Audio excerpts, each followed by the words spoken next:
Sean's Country Kitchen. We're in the middle of Sydney, Australia, Australia's biggest city, and you may wonder why I call it a country kitchen. Well, that's because we're on Gadigal land. The Gadigal are the traditional owners of this territory, part of the Eora people, and they've been living here for thousands of years. And when you enter a Gadigal country, you must agree to abide by their traditions and their laws, and if you do so, they give you their traditional greeting, which is welcome to country. So, welcome to country. There's nothing I like more than having a beautiful lunch, a nice meal in the middle of the day where you can relax and look at the sunshine and feel happy. Set you up for the afternoon. Of course, in our busy lives, we usually just grab a sandwich. We don't have time. But now, during this coronavirus crisis, we've all got plenty of time on our hands. So this is an ideal opportunity to make sure that you have a delicious, tasty meal in the middle of the day. Today, I'm going to make a simple but delicious lunch from Mesoamerican, Mexican foods. I'm going to make tortillas using masa harina, Mexican corn flour treated with lime, and I'm going to make some beans, some chili beans, and I'm going to make a vegetable stew. So, how do you make tortilla? Very, very simple. I'll use this masa harina, which is a different variety, which I got from our Fijian shop, which is not far from us. Fijian Indians. And they sell ingredients from all over the world, all kinds of things.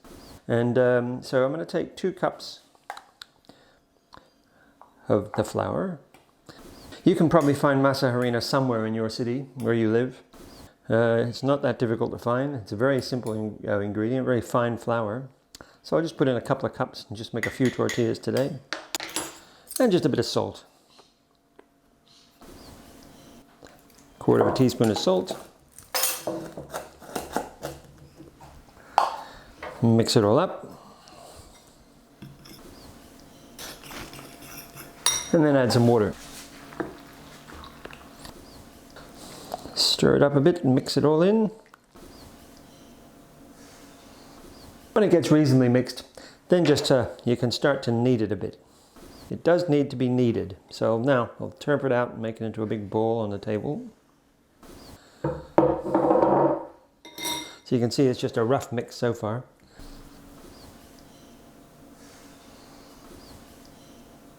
So just knead it for a few minutes and then kind of roll it into a nice ball. There you are, tortilla dough. So the next stage is very simple. I'm just going to roll it out and flatten it and then cook it on a pan on the top of the stove. So first of all, I'm going to switch on my electric stove, get my frying pan nice and hot, break off a bit of the dough, and make a nice tortilla shape. As I say, in Guatemala, they would just do this, and they've been doing it all their lives. They've been doing it for thousands of years and make a perfect tortilla. But for the rest of us who aren't quite so adept, there's a couple of ways you can do it. One with cling film, but today I'm just going to use some baking paper and put it down. Now you can, and then put another bit on top. Now you can use a rolling pin. You could use a wine bottle. You could, but what I've found works just as well is to just press it out by hand. Depends how thin you want to make it. In Mexico, they usually, because they're mostly commercially made, they have very thin tortillas, whereas in Guatemala, they usually are somewhat thicker, and they're more kind of chewy and nicer when you get to eat them. So just flatten them out to whatever, if you made them thick, you made them thin, wouldn't matter. And then you can just peel the paper off, like that.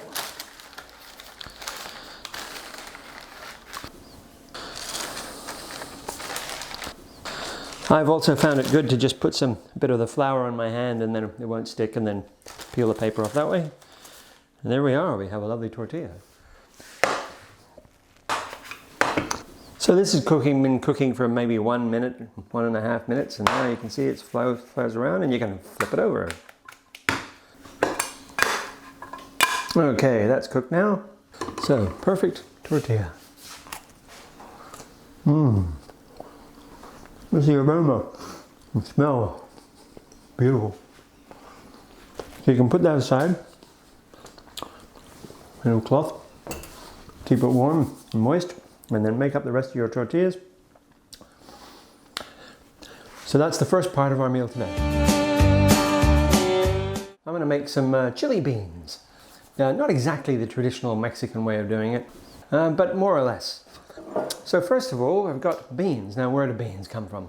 You guessed, Central America. The first cultivation of beans recorded is maybe 3,000 years ago in Mexico, Central America. And the original beans that were cultivated probably came from Western South America, but it was in Mexico that they first started using them culinary.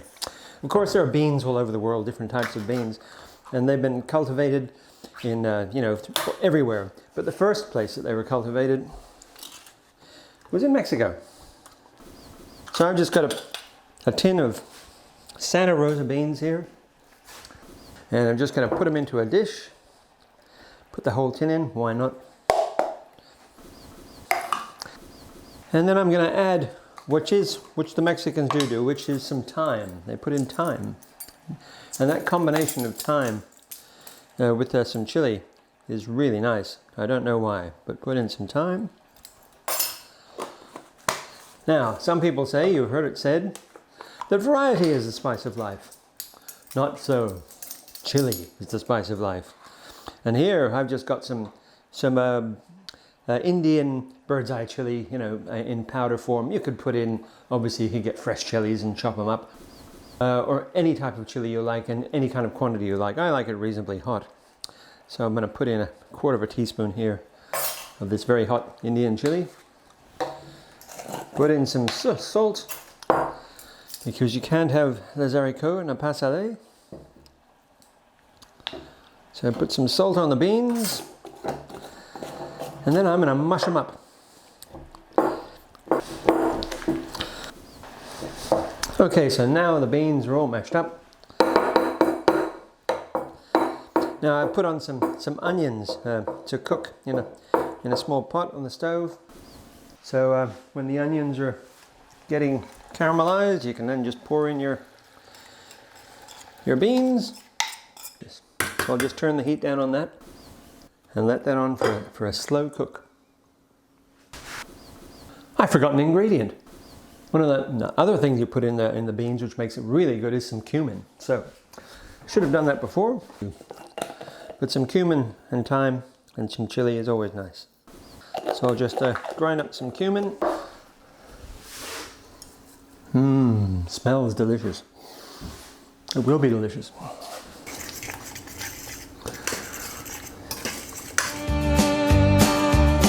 So, to cap off our tortillas and our beans, I'm just going to make a simple vegetable stew using mostly American ingredients again. So, I've got some onions on to cook. The next thing I'm going to use is some capsicum, which is, of course, just a different variety of chili. And chilies come from, you guessed, Central America, Mexico, where again they've been cultivated for thousands of years.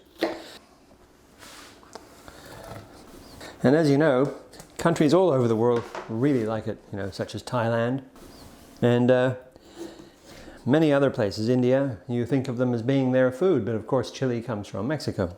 I'm going to put in some carrot as well. Now, carrot is not from Mexico, so I'm cheating. You could, of course, put anything you like in your vegetable stew, including garlic.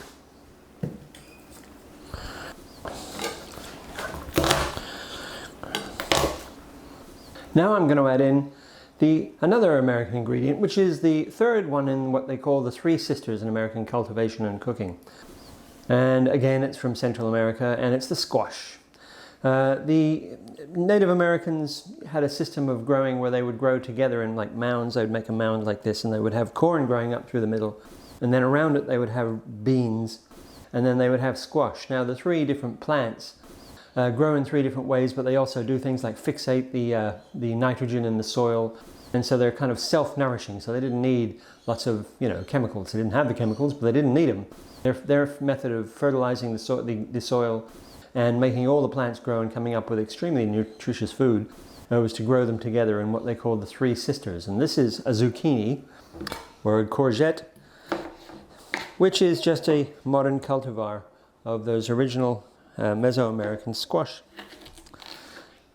And I love them. And I put them in everything. And then we have our next Mesoamerican ingredient, which is the tomato, or tomatil, which again was discovered when the Spanish first got to Mexico. They discovered tomatoes, and they'd been cultivated in Mexico and Central America for, again, thousands of years. What would the world be without tomatoes? What would Italian cooking be without tomatoes? What would anything be without tomatoes? We have such a debt to the culinary and agricultural expertise of Americans, of the Native Americans. It's amazing. Today I'm not going to put in fresh tomatoes, but you could. I'm going to put in some nice Italian grown tin tomatoes. You could, of course, add anything you want to your vegetable stew, and you could also put in any type of herbs or spices that you want to put in to make it to your flavor. As I'm having it with the refried beans and the tortillas, I'm going to keep it relatively simple. I'm going to just put in some coriander.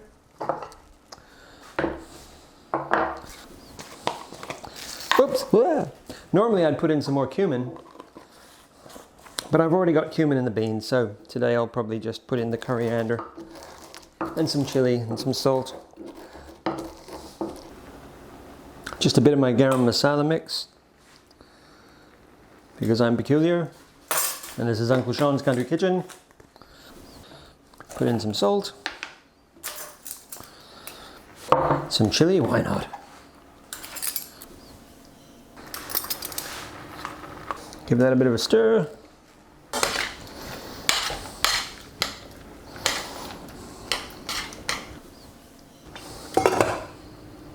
And when that's all cooked, we'll have a beautiful lunch.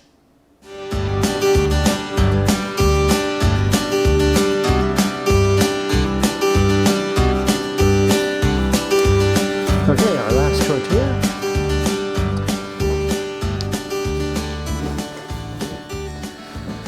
We're going to have some vegetables stewed, American vegetable stewed with carrot, and some coriander. And we're going to have some Mexican style frijoles and beans.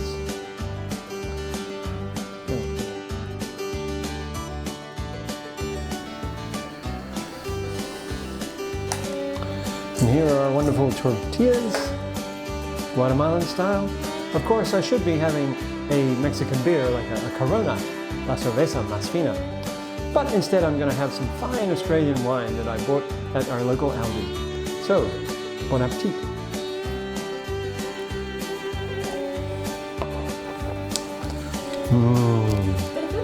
Tortilla. Frijoles.